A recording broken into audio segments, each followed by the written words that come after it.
let's start in New York. Start with the Okay. Cleveland baseball team against the Yankees. So we have our starting pitchers in game one. We've got Cal Quantrill against Garrett Cole. Right. This is fascinating because Garrett Cole, you don't know what you're going to get from him, I feel like. No, you don't. So grateful as a Yankees fan, I'm grateful that it's a 5-game series. Right. Because he could totally botch this start and it still be salvageable. Like it's going to be fine. Mm-hmm.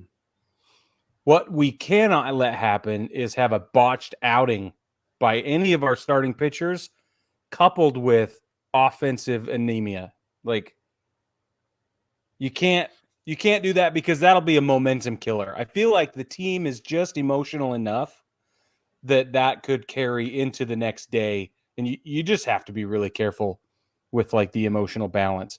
But I think it's interesting that the American League skips a day. So game 1 is on Tuesday, game 2 is on Thursday. So it's whether it was built this way or not, I don't know. But let's say Garrett Cole goes out and throws it, just puts up just gets shelled, right? It's just awful. And let's say the Yankees offense just does not perform that day. They get a whole day to realize what went wrong, study it out, recenter themselves, and come back on Thursday for Nestor Cortez to take the bump. I think that could be to their advantage, depending on how this goes.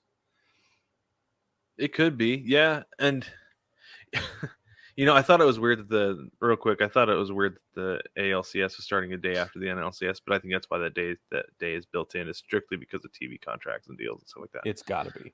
But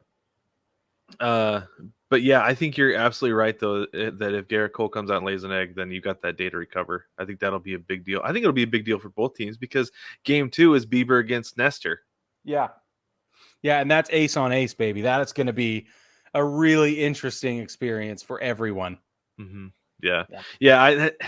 It's interesting you say ace on ace because obviously Garrett Cole is the ace by dollar amount, right? Yeah. But when it comes down to it, you want the Nestor Cortez against Shane Bieber matchup. That's totally the one you want. Yeah. Yeah, and then day 3 is going to be I don't think Cleveland has selected their day 3 starter, but I'll take a look real quick. Luis Severino is going to take the hill for the Yankees in game 3. And that's a really good thing. That's a really good thing.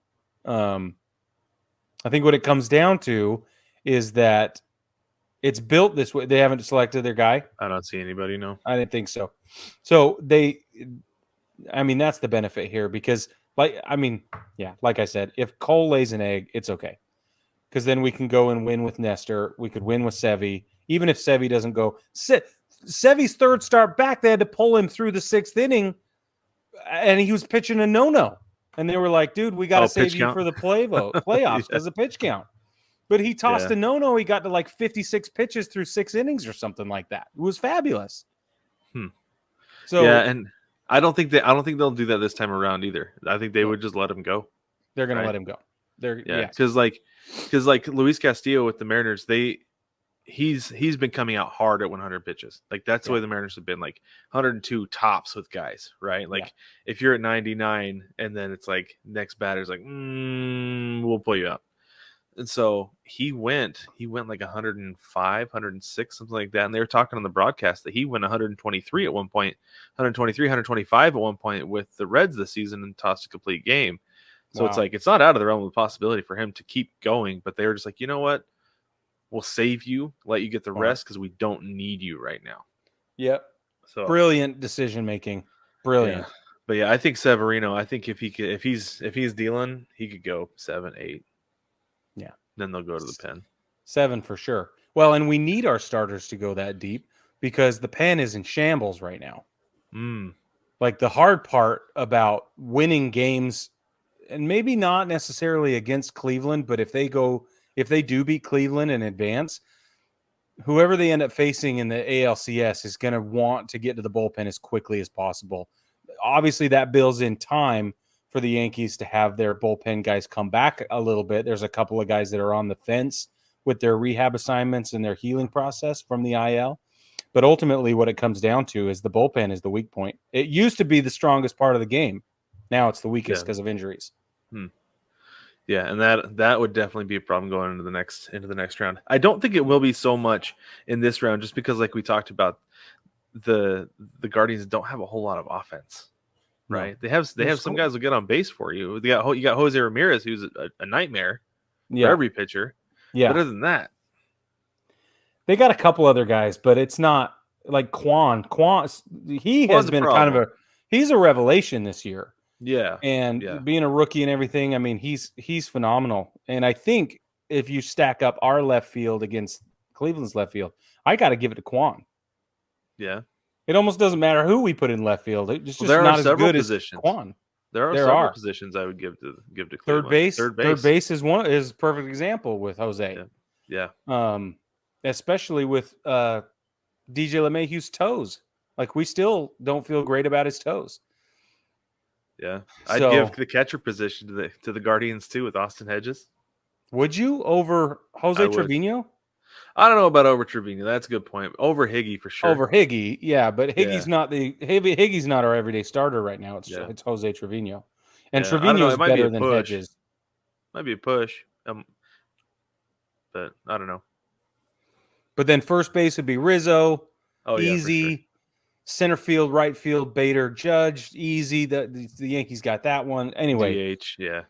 DH with Stanton, yeah. So it's not as clean as Yankees fans want it to be, but historically, every time Cleveland comes to New York, they get whipped up on pretty good. So yeah, we'll see. And that's and that's really, like, I would give it to the Yankees in this one for sure.